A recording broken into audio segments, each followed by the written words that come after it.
Good evening and welcome to episode 2. We made it to 2 episodes, boys, of FPL, Fat Pod Lads Extra Time, where we dissect the FPL leagues, the players, and basically teach you all of our tricks that we know. Well, some of us know anyway. A couple of people in the comments already. Jay, thank you very much. 8:43 this morning. You are very keen, my friend. So thank Go you on, very Jay. much.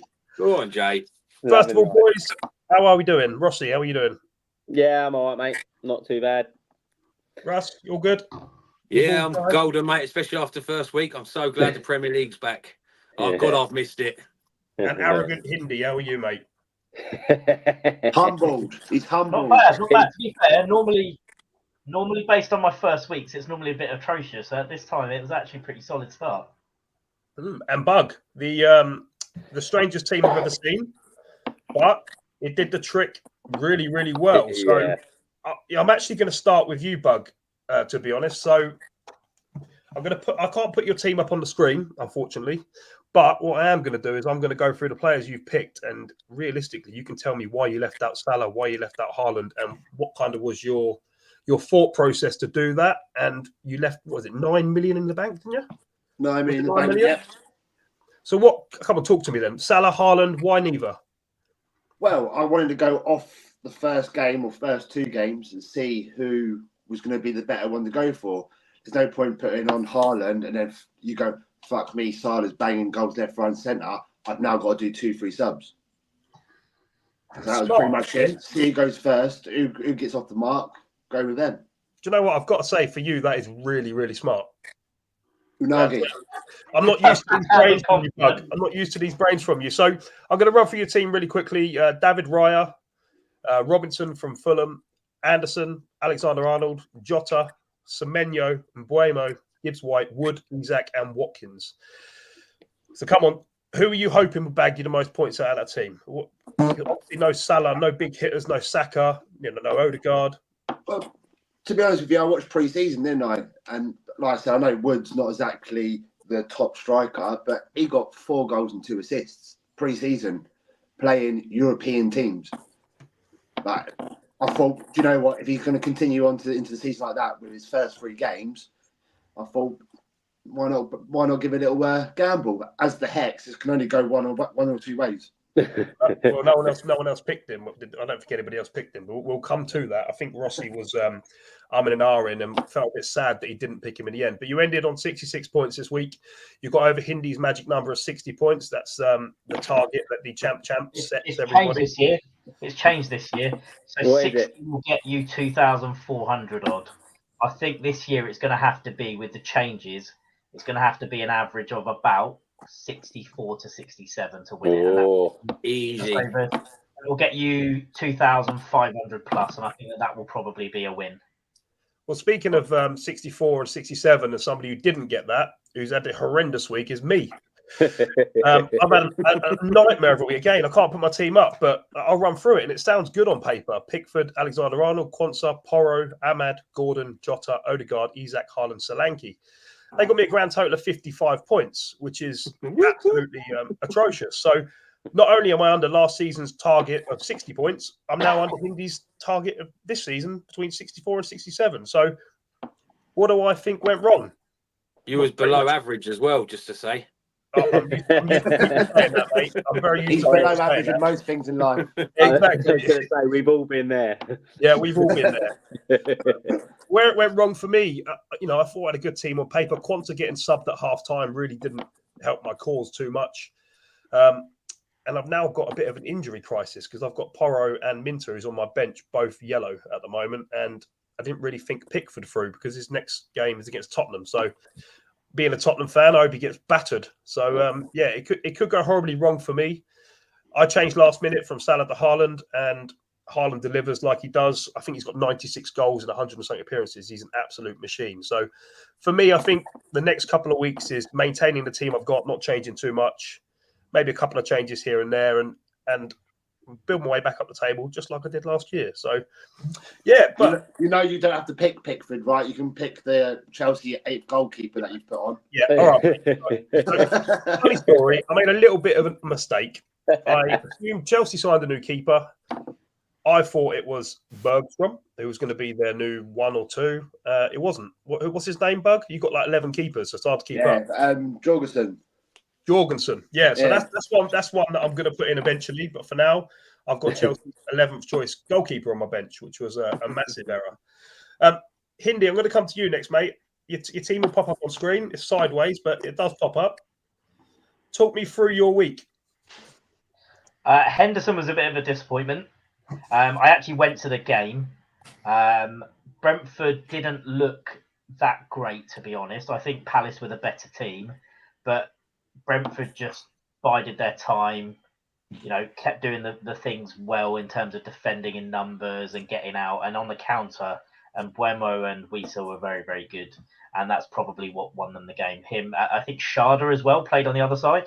But as an attacking 3, they were very, very good. And that's probably what won them the game. I think you could tell there was a bit of rustiness in some of the Palace players. I think Wharton had a good game. Gahey, not so much. I don't know if that's his potential transfer to Newcastle, the 65 mil probably in his mind, or he's just, not had enough of a pre-season following England. But he looked a bit ropey. Same with Anderson. And I think that was the key as to why they lost the game. Eze actually looked really, really good. And he was so unlucky with that free kick. He was so unlucky. It's so clever. Aside from the free kick, but he was the best player on the pitch. Like, you could tell when he got the ball in those pockets, he just drove at the heart of the defence, and he looked very, very good. He was unlucky. He was unlucky not to have a goal or so, I'd say, in the game. And to be honest, if one of those goes in, it probably was Palace who won the game rather than Brentford. It was that close. It was that nip and tuck. So being obviously the champ, how satisfied are you with your first week? What are you going to look to change, moving forward? I know obviously previously you got an early wild card. Is that something that's on your mind? Well, in the first thing that normally in previous years I would ordinarily wild card. I don't think I need to this year. I'm actually pretty solid with the team that I've got. I think Rashford will go out. I wasn't impressed with him playing wide left. It seems like Ten Hag wants to really have his wingers out wide and really stretch the pitch, which means that he's not in those areas that is where he's going to score a lot of the points. Surprisingly, Bruno Fernandes actually looked really good in that role as like a false 9. He got on the ball a lot. He was very much dictating game. Hudson-Odoi, to be fair, looked quite good in flashes. Again, Bournemouth defended in numbers and it just didn't quite work out for him. Solanke again had a fair few chances for Tottenham. So all of them on another day could have bagged a goal. But I think Rashford will probably be the one that comes out of my team. I mean, all of my defenders, my 3 centre-backs got a clean sheet. Hang on a sec. I'm just going to get a pen and paper and write that down, mate. So Rashford's gone. Who are you putting in? Do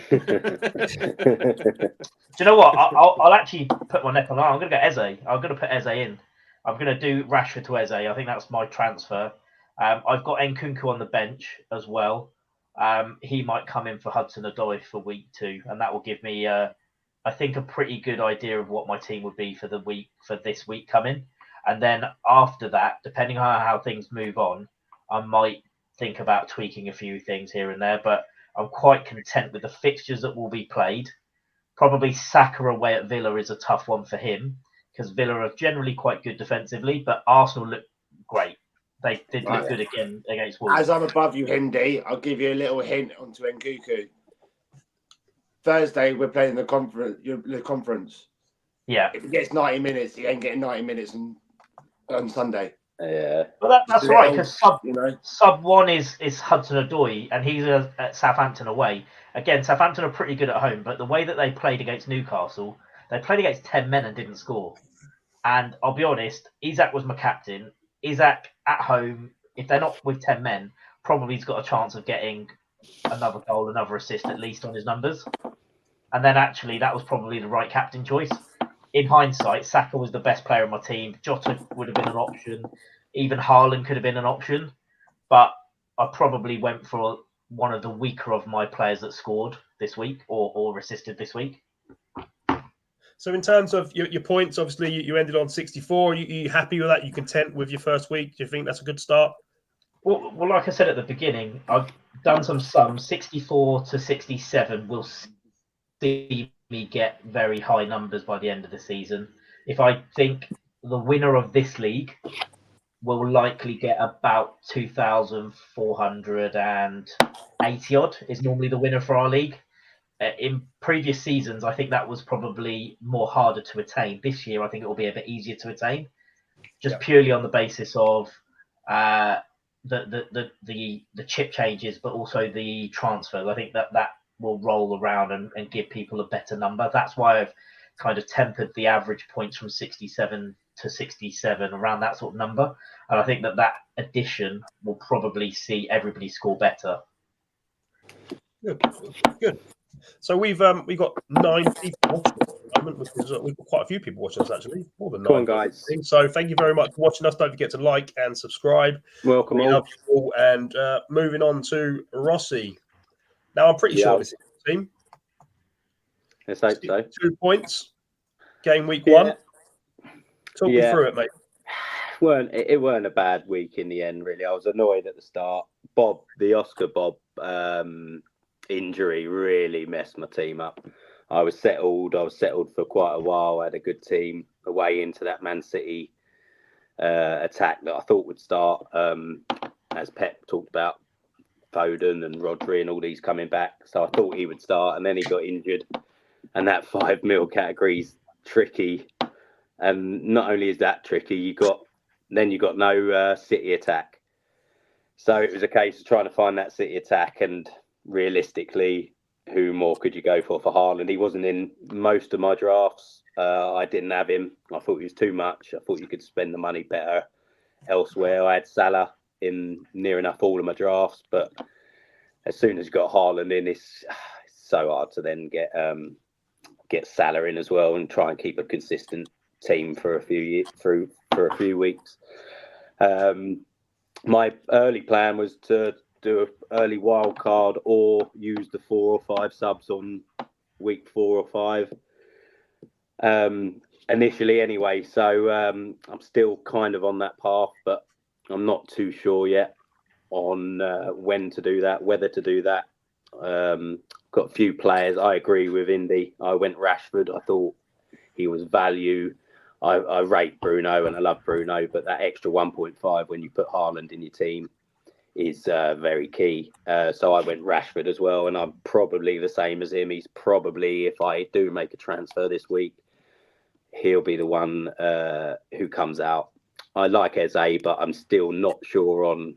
I've got a feeling someone's coming for him, whether it be City, and it could derail him a little bit, but yeah, so I'm not too sure yet on any transfers. My plan was to let him roll, but I've got Smith Rowe, who I think will come in for probably Gibbs White, but I do like Gibbs White's game.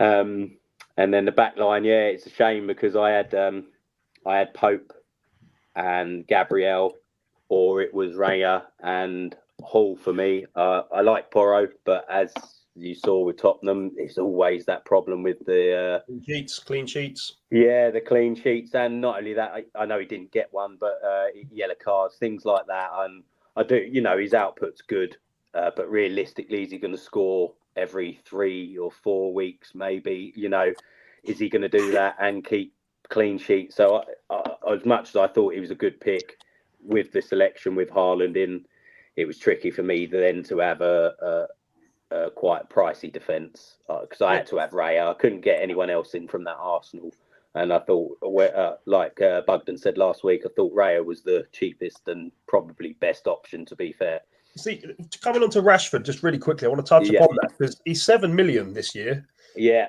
he didn't have the greatest of seasons last season. Yeah, 7 million is still quite pricey. What was your kind of thought process behind that?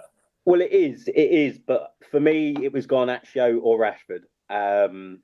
And for that extra 0.5, I think you've got experience. You've got a guy who realistically, although he might not be having a good time with it, and I don't personally rate him as highly as a lot of people rate him, but he got whatever it was, 28, 29 goals a year, 18 months ago.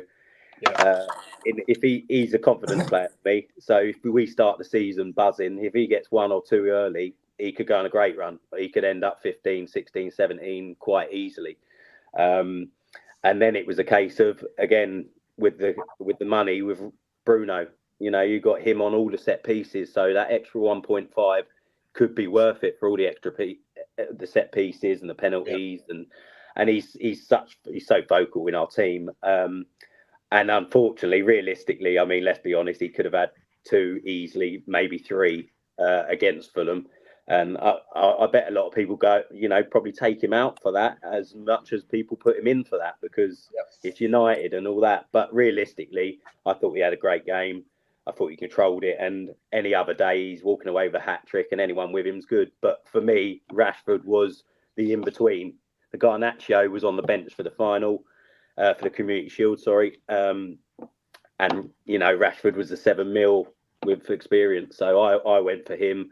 And anyone else, it would have been Eze. But like I said, I was worried that City would come in for him or someone would turn his head. The apple cart kind of that's it. So I kind of tried to play a bit safe. But like I say, it was 28 minutes past 6 and I was still changing players. So it was a bit of a late twist for me because of Bob's injury. But 60... But before I get on to Russ, this week's leader, week 1, I want to put up Jay's comment. So he's kind of followed Bugden's role here. He's followed the Hex, which is really brave, I've got to say, Jay. 1 point with Haaland or Salah in my team. I'm looking at having Haaland in my team just to going to give it a few more weeks. It's frustrating you can't have Salah, Palmer and Haaland. But I disagree because I think that's a bit of a cheat code. I'm kind of glad, in terms of their values, it makes it a bit more interesting. So you have to think more broadly. Obviously not as broadly as me because I picked a load of shite and got no points pretty much. But I like Jay's thinking there. Obviously, he went the same line as Bugden. So, Bugden, you got a fan there by the look of things. Oh, Jay. You want to see his team? There it is. Henderson, Porras, Lieber, Van der Ven, Saka, Foden, Eze, Gordon. Looking at his team, having double Tottenham is a problem at the back. And the one thing that surprised me with Porro is that actually Maddison was the one taking most of the corners and the free kicks. And that was big points for Porro last year when he was the one launching the ball into the box. He was getting a lot of assists and not clean sheets, but it still added up as points. This time round, he's going to be so reliant on goal involvement, which I think will be the problem for him. Yeah. So, well done, Jay. Thanks for tuning in again, mate. It's good to see you back. Ruse, we have this week's week 1 leader. Now, Rossi, you mentioned going into week 4 or 5. Just really quickly, Ruse, not to forget that the podcast has a competition. So the winner of week 5, so the team with the highest points will get cash transferred to their bank account. So you can't go wrong with that. So make sure your week 5 team is perfect. That might be a time to wild card. You never know. But coming on to Ruse, this week's winner between us, a nice 76 points. Solid. Talk me through your thought process of picking your team, why you picked the players you did, and what could have gone better and what could have gone worse for you. What could have been better was Newcastle not going down to 10 men because Jacob Murphy got sacrificed and he was my banker sort of thing. He got 5 goals and 3 assists in 4 pre-seasons. So I thought a lot of people might not read up on him. So and he's only 5.5 as well. So I was thinking that would be good. I had to change my team because of, like Rossi, I had Oscar Bob and he was my way to get into Man City attack. So in the end, I had to get Haaland. It was Haaland or De Bruyne, but because what we were all talking about last week and where Indy was saying about minutes and things like that, it sort of steered me away from him a little bit. So I went with Haaland. But originally, like I said last week, I had Salah. I'm just gutted I didn't keep Salah, but I'm quite happy. 76 points for game week 1. Also agree with Bug having Raya in goal was the best way to get an Arsenal defender or a defence into the team. To be fair, I got quite lucky. Obviously, Porro scoring, Garnacho coming off the bench and getting an assist. So, other than that, I'm quite happy. To be fair, I should have captained Havertz. It was down to literally the last couple of seconds of deadline. I switched it to Isaac, just for the sake of being at home to Southampton. He's so good. But yeah, hopefully I'll make more right choices. Yeah, I mean, I actually think this season is more interesting than any other season in terms of the players and their values and who's available for what price, etc. It definitely makes it a lot more interesting. Now, I wanted to just ask you, Russ. Obviously, you scored 76 this week. Obviously, you want to carry on that trend. You want to keep it going. You want to keep that. Oh, we've lost Bug. Oh, he's back again. You want to keep that going week in, week out. Now, obviously, in terms of your plans moving forward, obviously, I don't want you to go into too much detail because I don't want to give any tips away to us because we are competing against each other. But what's your kind of thought process in terms of the transfers? Are you looking at making them early, or are you looking at keeping them long and trying to get your 5 up and things like that? Well, I sort of like when I had to rearrange my team, I had to get a couple of players that would play pretty much start every week. So I've got a couple of players on my bench in like Smith Rowe and Robinson. So my plan was to, like, as soon as Murphy's had this week's game, then maybe swap him for a Smith Rowe, try and keep my transfers for a few weeks, just let my team row. Because usually what I normally do is every week, 1 free transfer, I use it every week. But now they can roll over. I'm going to try and keep them rolling over, save my wild card, and 2 players get injured. And then at least if they do get injured, I've got a few players I can mix about and change my team up a bit. But I'm quite happy as my team is at the moment with the subs I got. So I'll tell you, I'm not going to...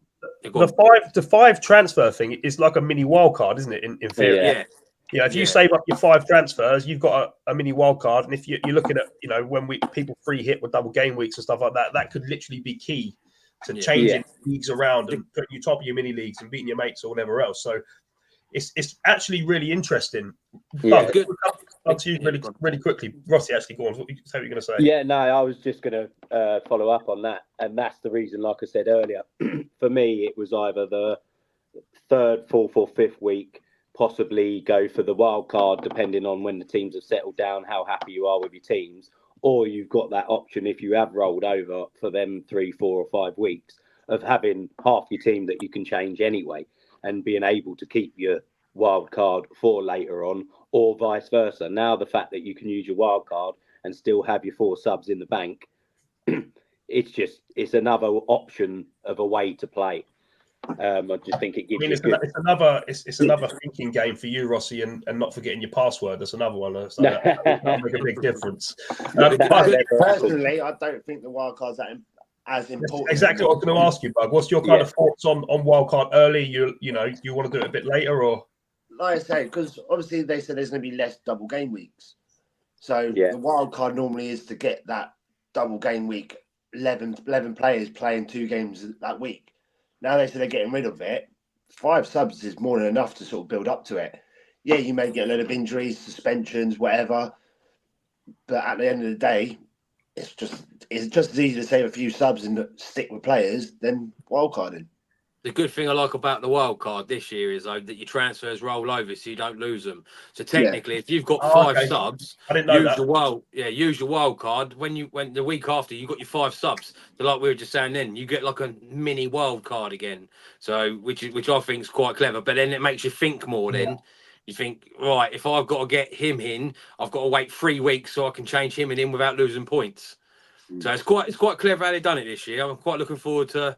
I was kind of thinking that, but then I looked at because I was thinking about the new score system, who's going to score what points, etc. I didn't really see that much difference this week. I mean, it could have been because I got fuck all points, but I didn't notice that much of a difference. Hindi, did you notice any changes in terms of the point scoring and the way people were given points? Can I jump in? I was surprised to see Trent Alexander-Arnold get 3 bonus. I didn't see how his performance, when there was no assists, really got into 3. Especially as Salah got a goal and an assist. That's a pretty good outcome. I don't understand some of that. I feel like I don't know who runs FPL, but whoever does it seems to get his players a 3 bonus every time. I got screwed over with a Gabriel and a Saka goal last year. Here we go. He's still going on about it. They changed the rules just you in, mate. I still won. Saka was my captain. That cost me about 16 points. Yeah, but you still won. That cost me 5th. That cost me 5th spot. Yeah, that costs them fifth spot, all right? But in previous years, I've always wildcarded very early. This year, the problem that I've got is that where we've just had a tournament, the players aren't even back.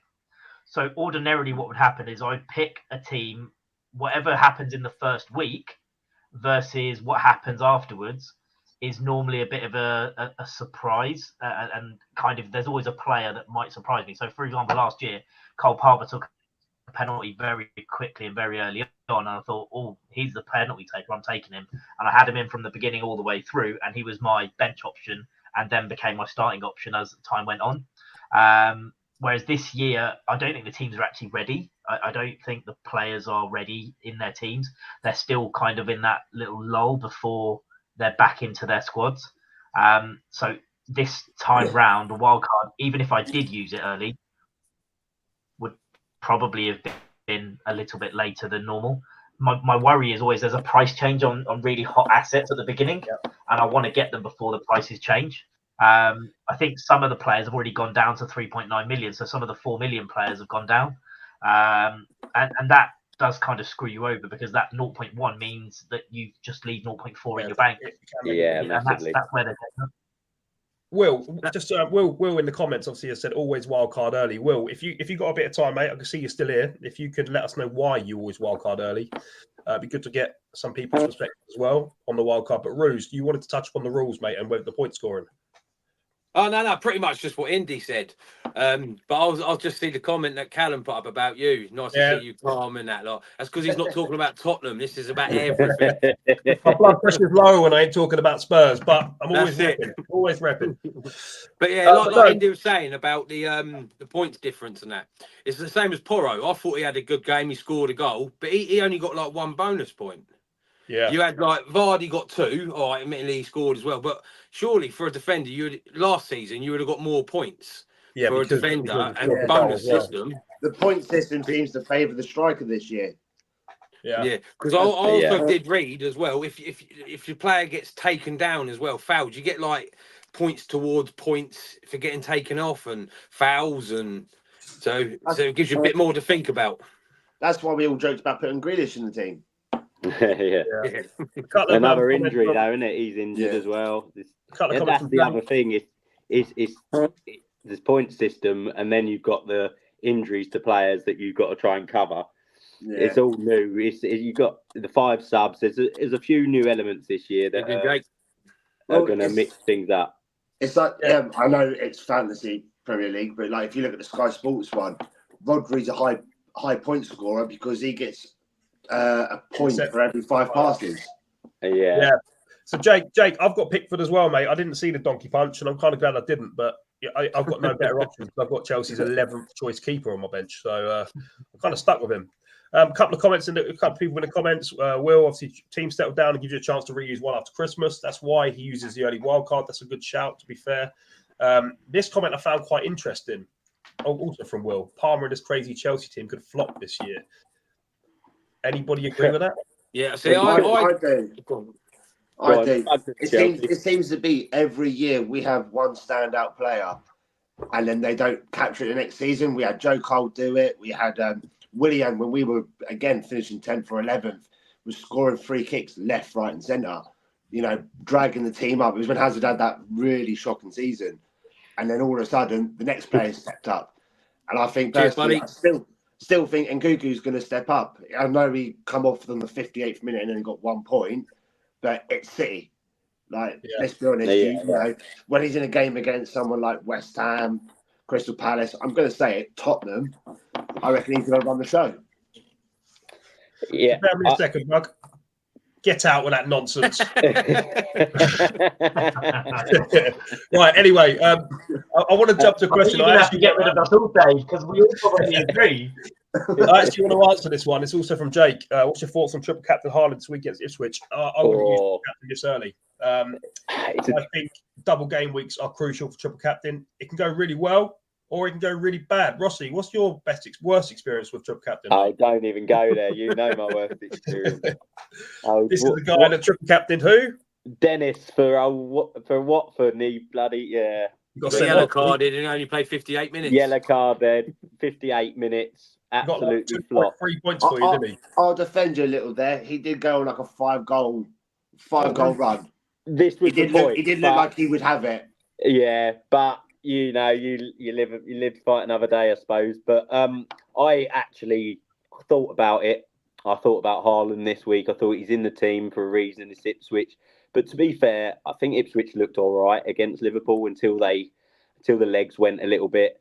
And I think they're a solid unit. I think they're a good footballing team. They're trying to be a good footballing team. They brought up what they brought from the Championship, which, although it's a big golfing class, it's a strong league. It's a hard-fought league, and to be a footballing team in that league, and I think they done all right against Liverpool. So then, when I rewatched the football back from the weekend, it made me kind of second thought on the Haaland triple captain.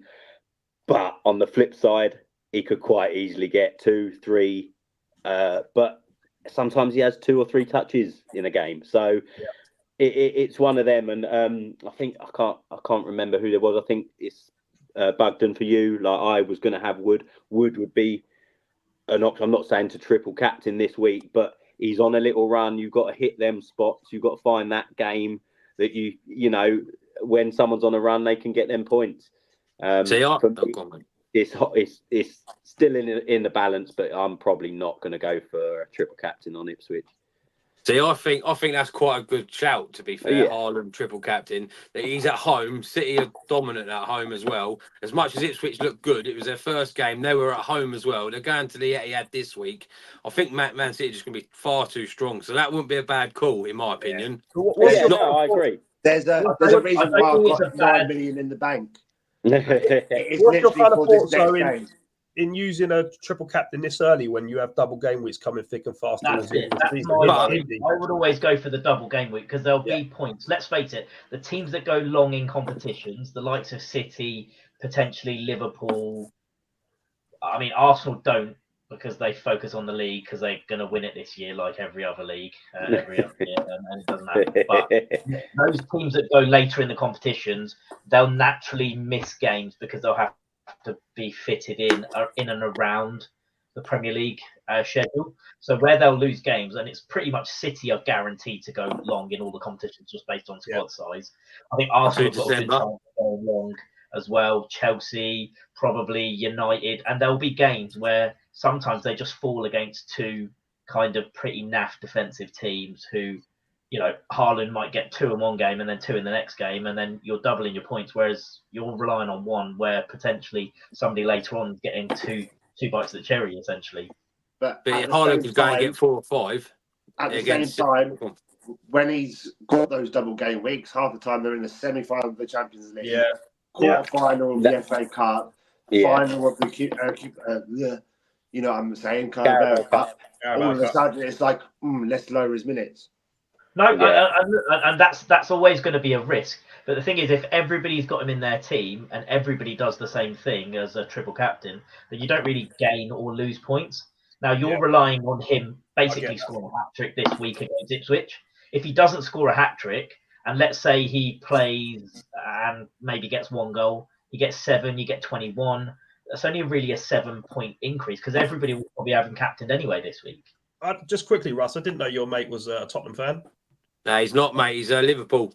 He supports the best team in the league, apparently. So well, ain't bloody you boys, is it? Just one thing I noticed sort of quickly about Ipswich and whether triple captain Haaland is a good idea. What I noticed against Liverpool was after about 60 minutes, Ipswich were dead on their feet. Yeah, Liverpool overran them massively. So it could be a shout, but I'm with you, Hindi. I think saving it for the double game week is kind of the way forward with. Yeah, unfortunately, that's going to be the problem with the Ipswich and the Southamptons.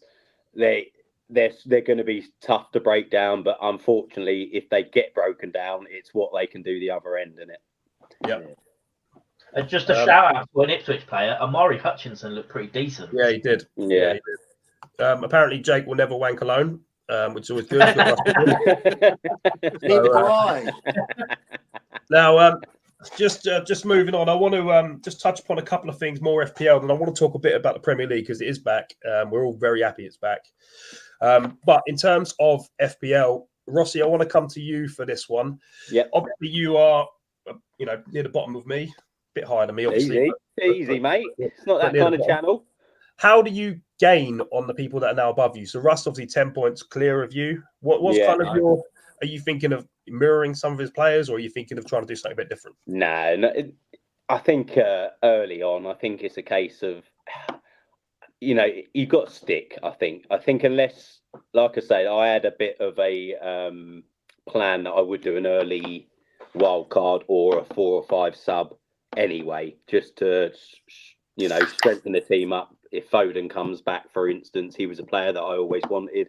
If he comes back in the team, I've got a choice to make between Haaland, Foden, or things like that. So I was always under that that plan that I was going to do a 4 or a 5 or a wild card. So I think now is not the time for me to change on that, because it's a week. Realistically, what did you say? 10 points? Yeah. Did you say 10 points behind, which is a captain choice? It is, but it's a captain choice at the end of the day, isn't it? One wrong move with your captain, you could fall. That's it, and it's so early. There's going to be so many changes. There's going to be so many players that are hitting form that get dropped. That injuries. So I mean, for me, like I said, I'm kind of sticking to my plan. I might, depending on a couple of games coming up, I might do one or two single transfers on a certain game week, just if I fancy that player, or if he's that. If someone's not in, but realistically, I think I'm waiting a good 3, 4 or 5 weeks before I do anything drastic. And at the moment, although you've got to catch him, it's not an issue at the moment. If we've got 3 or 4 games left, then possibly I'm trying to find them differentials that he's not going to get, just to try and sneak a few points. But right now, I don't think it's far too early, isn't it? Yeah, if there's anybody that knows how to overcome adversity and being 150 points behind and still winning, it's Mr. Arrogant in the middle. But I'm actually going to come to you, Roos. I've got a question about what you've seen in the Premier League so far. Obviously, 1 game in. Is there any players that you're thinking, I like the look of them? They could be good for me in fantasy. It's trying to get them back in. That's the thing. There's a few, like you say. There's Eze. He looked good. Is it a Semedo for Bournemouth? Yeah. Was it Bournemouth? Yeah. He looked quite good. That's pronounce his name. Ask Rossi to pronounce his name. He looked quite good. So there's a few good players out there, but like you say, it's trying to get them in your team. And where I've got Haaland, now I'm just waiting for like a Foden or De Bruyne to start regularly playing. But they've just brought Gundogan back, haven't they? Yeah. Man City, I heard today. Yeah. So that could be another Big way to get a player like that. He's great. Score. So that could be a way of getting him back into your team. Then you could drop the likes of Haaland, and then maybe get your Eze's and your Semedos back in your team, or upgrade to a Saka or a Palmer and that really. But other than that, I'm quite happy with what I've got at the moment. But we will see. As soon as you boys start catching me, then I'll have to change. Indeed. A question for you, mate. So obviously it is really early in the Premier League, but in terms of strikers, are you happy with the 3 that you've selected? Are you looking at anyone else thinking, maybe so? What's kind of your thought process on strikers? Because for me, it's really interesting, because I think Solanke's going to be excellent for Tottenham. I think he's going to get a lot of goals. Haaland is an absolute monster. He looked good, granted, but he also looked like he wasn't aware of where the ball was going to go. I mean, a prime example, that ball from the ball from Maddison. Porro makes that darting run. He gets on the end of it. Solanke's almost coming back to the ball, which he didn't know where it was going to go. He was just kind of gambling. Whereas I think no, exactly, but that's things that will come with time. So getting on the training pitch, seeing how people deliver. He doesn't know how his players play, the players around him. So he's going to look like a bit of a headless chicken at first. He's going to look like he had a few good chances though. He had a good few headers, and clearly Tottenham like getting the ball in the box, and therefore he is good in the air, and I think he'll have a lot of chances. It's just at the moment it just didn't quite work for him in the first game. But as a striker, I liked him as a pick. Yeah. the thing is, it's a bit like the Hoyland thing last year. He looked good, but as time goes on, it becomes a bit of a until you break your duck, you're essentially just there as a target for rival fans to basically poke fun at the 65 mil. I think he's going to be a 007. Yeah, well, I saw that Bournemouth signed somebody. So I know you lot have said about Semenyo, but they've signed a 40 million striker. Yeah, Evan Nilsson from Porto. Evan Nilsson, yeah. Yeah, so a lot of clubs are in for him actually. To be fair, so it's a good signing, obviously. So, but then I still think Semedo starts. I think he just goes out on the wing. So he's still got a good chance of goals and assists and that. And the strikers for me were difficult this year because I think you got movies. Realistically, you've got a certain few realistically that you want. So you either go for them as your 3, or you pick a 2 and a weak link to get a midfielder in. Or like Indy was just saying, you got Solanke, who's gone there. Realistically, you think he's going to get goals. He's had good chances. Like Bruno against Fulham, is it just one of them days? Next game, he's going to get 3 chances and put them away. Yeah. You know, so you don't realistically. For me, you don't want to switch and twist on your strikers just because one game week he's had a bit of a mare. Which I don't think he had a mare. To be fair, he's got to be in them positions. He done all right. He just didn't finish off. Yeah, just while we're talking, I done that on Nicholas Jackson last year, and he got a hat-trick against Spurs. There you go. He's a prime example. He's a donkey most days of the week, and all of a sudden, hat tricks. You know, it's just Spurs have 10 men, and we're Spurs, so it means shit. He's shit. Anyway, while we're talking about Spurs and Solanke, Dave, quick question for you: do you think Solanke will score more goals than Kai Havertz this year? Oh. Well, that's a hard one, you know. That is a tricky one. You know, I'm a Tottenham fan, so I hate Arsenal. But Kai Havertz, for me, his game has improved so much since he's been at Arsenal. Like when I watched him at Chelsea, I thought, why have they paid so much money for this guy? Like, I was the same. He's great on FIFA. You know what I mean, that's all I thought. He's great on FIFA, but I didn't get the signing at first. But do I think Solanke could get more goals? I actually think Arsenal are going to sign a striker, so I'm going to say yes. I think Arsenal are going to sign a number 9. But I will. See, I personally don't think they will. We scored 91 goals last year. And as much as, like I said last week, we do need a striker, but just the way he's playing at the moment, I just think Arteta's quite stubborn. He'll stick with him because he's playing well. We've got like the Bayern Leverkusen he could play before Chelsea.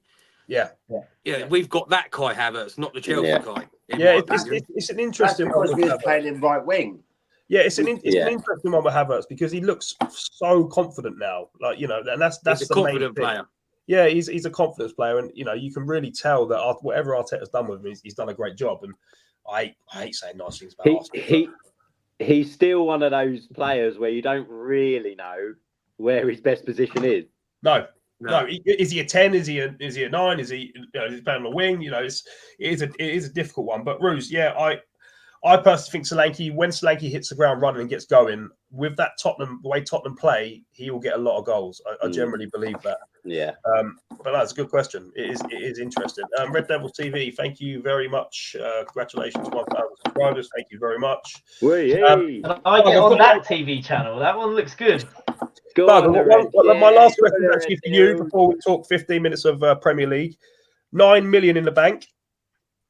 9 million. What are you going to do with that? Are you planning on holding it hostage and, you know, pretending you're a bank robber, or are you going to spend it, or what's kind of your thought process? No, I've got a 5-game plan, and it's all about rotation. My first 5 weeks is all about rotation of the 3 strikers because every one of them. Pep roulette. So Fogden's putting in Haaland this week, chaps. Yeah, 100. And I bet it takes Watkins out as well. That's not because I already told you. You've given yourself a 5-week plan. Is that what you're saying? You've made decisions already on what you're going to do for the next 5 weeks. In those 5 weeks, each one of my strikers plays a top 3 team. So rotating them on one of those weeks means I can get the Haaland in, I can get the Isaac in, I can get the Watkins back in. Woods is there for the first 3 games no matter what. But Isaac and Watkins are on a bit of a rotation. So you're playing Pep Guardiola Fantasy Premier League pretty much with a roulette. Are you planning not to touch your midfield at all then, Bug? It's just pure. Again, it's going to go off the next couple of weeks because Mbueno's pretty much a striker midfielder, isn't he? Yeah. He's playing up top, but he's giving you midfield points. Same as Semedo. So yeah, as soon as he starts, that new striker comes in, I have to rethink it. And again, like Jota's playing up front, so my midfield is pretty much all strikers as well. It's going to be hard for you, though, Bug. And I was just thinking about this. Obviously, if you've got a 5-week plan, you're going to make a change every week. What about injury? We did say wild card early. Yeah, this is true. I was going to say, what about a player gets injured, etc., and it messes up your 5-week plan? It's gone. I think it's a plan ahead. There's always a plan B. Always a plan B. Always.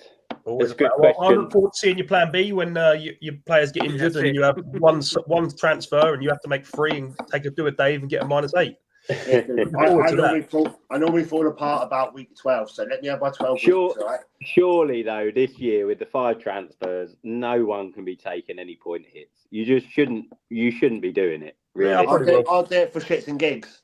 Unless you're really unhappy with your team this week and you might want to do a couple of changes because you picked a donkey team. But realistically, surely you can't this season with 5 transfers. Dave's already took a -8. He's got Pickford. He's got to change both his keepers. I've done my wild card. No, I ain't really. I thought about it, to be fair. I did consider it. And I thought, you know what? I'm just going to stick with what I chose. There's a reason. Because I was looking at last season and the team I chose on the very first week scored. If I'd have kept that same team, would have scored way more points than what I actually got. Yeah. So, there is that saying where you can chop and change too much. You can make too many changes. You can go for players that are on form, and I actually think that's a mistake to do, to just choose a player because they've scored 2 goals the week before. Because, well, it can be and it can't be. Like you can't just go on a single weekly, week in, week out, can you? Because it's not practical. But yeah, there's a good question that I've just seen. Then City with a striker. Is someone going to get him? Someone going to go for another striker? They're going to get. I see something today about Celtic. One of their Celtic strikers. I can't remember his name. I'm not even going to try and pronounce it. You know me, guys. But with just Haaland, do we think? I know they done it last year, but is it harder again to do another one? Do you reckon? But they won the league, didn't they, a few years ago without a striker? But then they've had Alvarez. They've had Gundogan who chipped in with goals. But he's back now. Yeah, true. That's true. But what do we reckon? Are we thinking City again, or I mean, for me personally, I think it could be Arsenal's year for me. Tottenham, mate. Arsenal. Yeah, it's not going to be Tottenham's year. I think if they don't get a points deduction, it will be City again. If they get a points deduction, then I think Arsenal are right in it. Yeah, I think that comes into a bit of a interesting one this year because if they do get that point deduction, then you've got City realistically. Let's say it's 10 to 15 points. I mean, it should be fucking hundreds, but 10 to 15. Realistically, that's going to drop them in the 3rd and 4th spots. You would think on the last couple of years. So therefore, then the Tottenhams, the Uniteds, the Newcastles, the Villas trying to sneak into that top 4 spot. All of a sudden, they haven't got each other to fight. I noticed you didn't say Chelsea there. Well, yeah, Chelsea. It all depends. Chelsea could be heroes. They could be a hero team all of a sudden. But hey, João Felix, it'll be a hero. João Felix was absolutely shite for them 2 years ago, but they bought him. Yeah, I mean, I do. I think he's a good player, but I don't see where he fits in on that system. He scored a good goal against us. Yeah, a bad boy. That header, that was a great header. But what about you, what do you think? Where does he fit in there? Well, with the other 40 players on a bus somewhere outside because they can't fit them all in the change room, can't give them all a locker. No. My worry is that then really he's working with 21 players. Risk. Say that again. The manager come out today and said he's not working with 42, he's working with 21. Yeah, I see that. Go on in. So I can't name the thing is, I think Felix probably puts Nkunku at a bit of a minute's risk. I feel like that number 10 role probably becomes Felix's role. And maybe Nkunku goes up top, maybe as a striker, if they're not happy with Jackson. But Jackson seems to work hard for the team, and I feel like they need that because there's a lack of hard work in that team generally. They seem to just kind of go through the motions. I don't understand their midfield three. I know it was against City, so they probably wanted to pack the midfield. This is how you know Chelsea are a weird club. In that, like Enzo is, singing a racist song in the summer, and their captain's injured, so they make him captain. I'll be honest. That didn't make sense whatsoever. I touched on that last week. Yeah, I thought that would have been a prime example of getting rid of him. 100%. Because you've got so many, that has probably upset a lot of players, and maybe they're just seeing this as an opportunity to get rid of a lot of players. Because, I would imagine that in the background, people like Sterling, who's been quite vocal about, things, race-related things, he's not going to be happy there. No. Whether that's him off because of that, and same with defenders. Was it? Yeah, the other defender as well. Fofana actually raised it online, didn't he? At the time. Yeah. That was because, like I said, that song pretty much directed at him because it was about Black French Africans. Yeah, but you've got a few of those. Badashil, Dissect. That's basically 3 centre backs that are exactly what you're complaining about. And then you've got Gusto as well. Enzo anyway, Enzo's, they kill Enzo. They're about 4 times the size of him. So, in terms of Chelsea's hopes for the season, obviously Premier League's back bug. What did you make of Chelsea this weekend? I'm not too disheartened. It's Man City. Let's be honest. If you've got a team that haven't gelled together yet, beating the top team, it's a bit worrying for the top team. Mm-hmm. Do you know what I mean? Like, again, we've bought another 15 players. It's 10 and 15 players that you got to go train with the youth because I don't want you. I know we've spent however much we spent, but it is a rebuild again. 2.34 billion.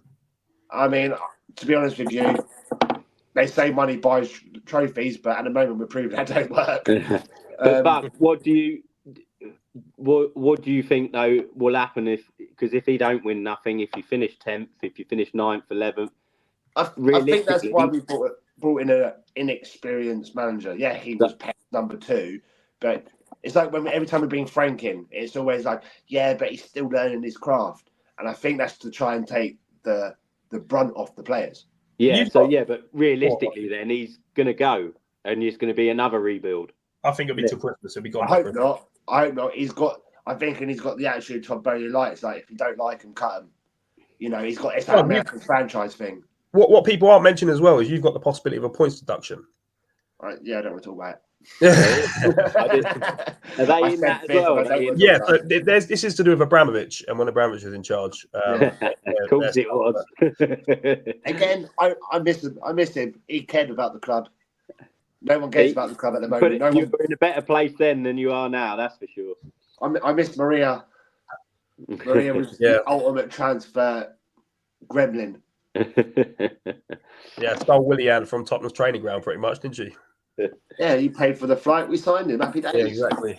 Expenses. I'm going to hand over to you, Rossi, to ask some questions about this weekend's Premier League, mate. I'm guessing you watched a lot of it. So, the weekend just gone, or the fixtures coming up? The weekend just gone. Talk about teams that surprised you, teams that didn't surprise you, and teams that for me, the one that stood out. I didn't see the game itself. I just saw some highlights. But I thought they could be good because they have been for the last few years. But I thought, to be fair, I felt a lot more. I thought you'd get a lot more sturdy from Everton. And the fact that Brighton realistically tore them apart. I know there was a few VAR moments and some penalties for Everton. But Brighton they always seem to find these young wingers. And Gems. I think it was Indy last week who said everyone's forgot Matoma. Everyone forgot him.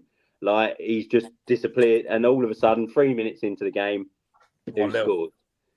So for me, I liked Brighton. I thought they looked good. I think I mentioned Adringa. Sorry for the names.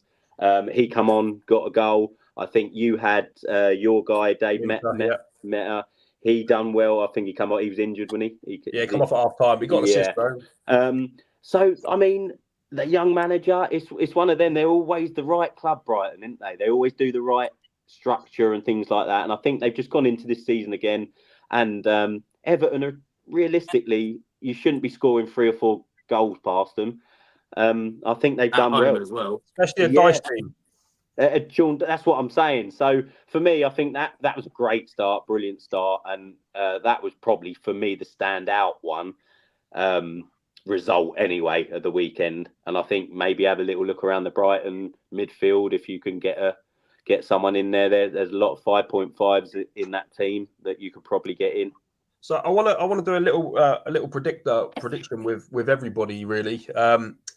Top 4, 3 relegated teams. Who are they going to be? Let's go with Hindi. Straight answer, no chat. Just tell me who they're going to be. I'd be Man City, Arsenal, Liverpool, Man United as a top 4.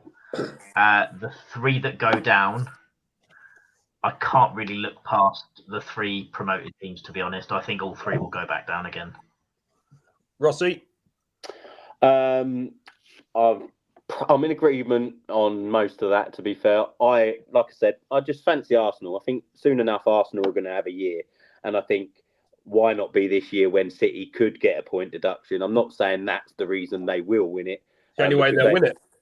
But yeah, I think they win it. I think Arsenal first. I think City second, depending on the points. I think Liverpool. And I don't want to say United, but looking at the other team, I like Newcastle, but I just don't know if they've got the strength in depth. So I'd stick Newcastle. I'd stick with United. Sorry, 4th. And I think, no, mate, burn it, just burn it. And I think I'm the same. I can't see past the 3 that coming up. I think if any of them are going to stay, I think it will be Ipswich. And like I said, looking at Everton conceding 4 goals or 3 goals at home,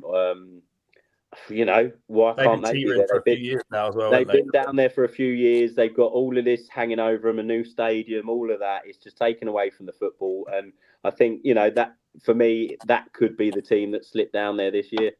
Ruzal. Hit me. Arsenal. No, really?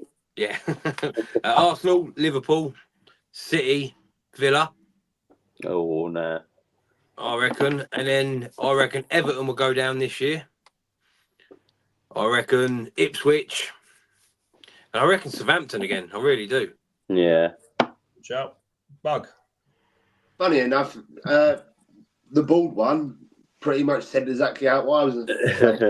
I think Leicester, they're still experiencing that team from the last time they're in the Premier League. You got, again, Vardy at 37 still fucking drinking Red Bull and running rings around a top 5 football team. I'm taking every opportunity on a Spurs channel to slate him, but yeah. Sorry, boys, he said so. I can't remember. No, but yeah, back to what I was saying. Leicester, they've got the experience there. They've got a bit of older heads still there. They've got a few injuries that are still coming back. I mean, I reckon when Daka gets back from injury, not many people are going to keep up with him on the wing. Yeah. I reckon that'll be the outball, him and Vardy, and that'll keep. Who's going down, Bug? Name the 3. I reckon it is going to probably be Southampton bottom, because I don't remember them ever being able to score many goals in the last few years they were up. I reckon Ipswich would be like Blackpool, where they'll start to get goals, but they'll concede too many. And Everton, because Everton are down there every year, and they somehow 1 point, 2 point, 4 points. That's nice, mate. That's above the nice. Yeah, but it's there's only so long you can repeat. Just on something you said, Dak is out for a few months. What's that? Say that again. Dak is out for a few months. Yeah, but at that time they're still finding their feet, and I reckon they'll still score goals. And you think Villa are going to get 4th, do you, Bug? You generally think that? Yeah, I mean, that game against West Ham, you had Ollie Watkins, the one I thought was going to get me my most points other than Isaac. He come off, 62nd minute. They brought on Duran, and he made an instant impact, and that was the sort of thing that they don't normally do. They normally go 3-0 up, and then they win 3-2. Yeah. And I think it was quite impressive that, considering they lost Diaby, it was a outball. It was always that sub, 60th minute, Bailey off, Diaby in. 60th minute, Bailey on, Diaby off. Yeah. I reckon as soon as they get that little bit of depth, I reckon they'll hold it. But I think that's the problem though, is the depth, because now they're in a whole different league in the Champions League, and the Wednesday, Saturday, or Wednesday, Sunday, or whatever it's going to end up being. That's a big task for a club that's used to it. But they got you Emery though, isn't he? He's a master at that. I rate him. He's so good in Europe, but it's not as much as it's about him. It's about the squad, and here they have bought a lot and done well. Luiz is a mistake, mate. I'm telling you, that's going to. I think they've done well from what they bought in this summer. To be fair, I did like Luiz, but I think they've done well with what they bought in. They've kind of tried to reinforce all them areas that he knows you're going to need for European games. See, I thought that Anana was a great signing. And he scored straight away first week. They kept hold of a lot of players as well. Sorry, say that again, mate. The likes of Jacob Ramsey, Buendia, people that didn't play much last year are actually still there. Yeah, and a few of them, like the Ramseys, are still young, still getting the game here or there, and experience, and it's good. I'm gonna make mine quick. It might surprise a few people. Top four. I think City win it again. I think Arsenal bottle it close to the finish line. Liverpool get third, Tottenham get fourth, and the bottom clubs. I think Bournemouth are going down. I think Everton will go down, and I think Ipswich will go down. That's my three. But we'll come back to this. We'll come back to this mid-season to see where.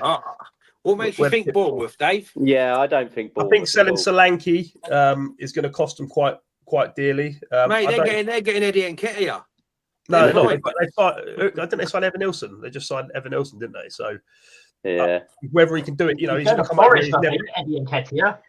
That's what I mean. Evan Nilsson came over. He's never played in this league. It could be a flop. Yeah, it could be great, but it could be an absolute flop. And if losing Solanke's 20 odd goals or 19 goals, whatever it was last season, that could hurt them. So for me, I think Bournemouth are going to be in a bit of trouble. But I could be proven wrong. But we got to wrap this up in a minute. But I want to talk about our score predictor. So for those in the comments still, on the Park Lane podcast channel, we do a score predictor where we basically predict the Tottenham scores. We're going to do something similar on this channel.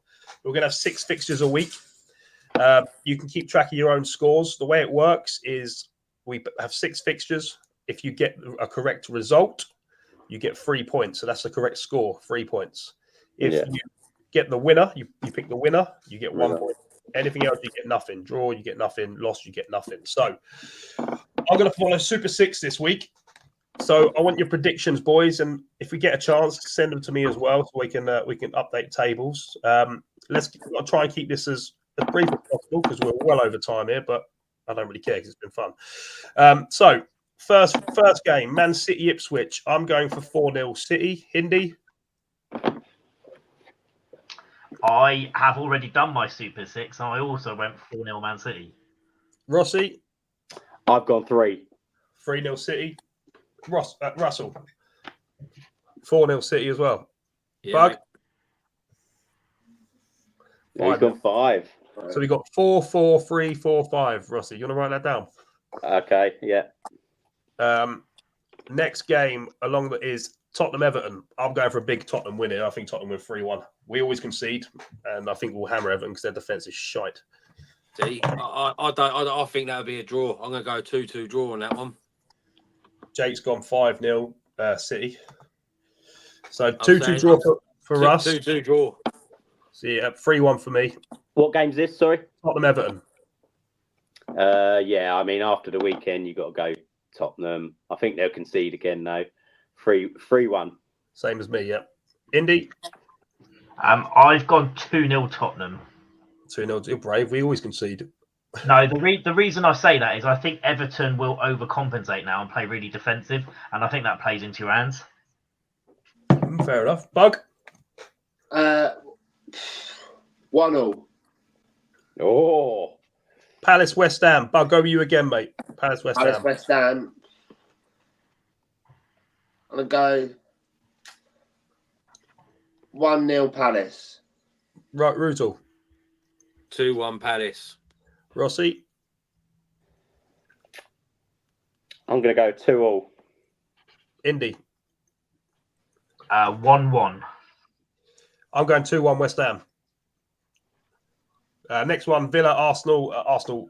That's a tough game, man. Fuck, that's a horrible game to pick. I think Arsenal win it, though. I think they win 2-1. Indy, straight to you. I've got it again as a 1-1. I think it'll be close. Rossi. Sorry, what are we on now? What one? Villa Arsenal. Villa Arsenal. Oh yeah, that's a tricky game. That could be anything. I'm going to stick it. I'll go 2-2 again. Ruzel, your beloved Arsenal. 1-0 Arsenal. 1-0 to the Arsewipes. Bug. 1-1. 1-1. Bournemouth, Newcastle. Bug, with you again, mate. Oh, fucking. I'm going to go.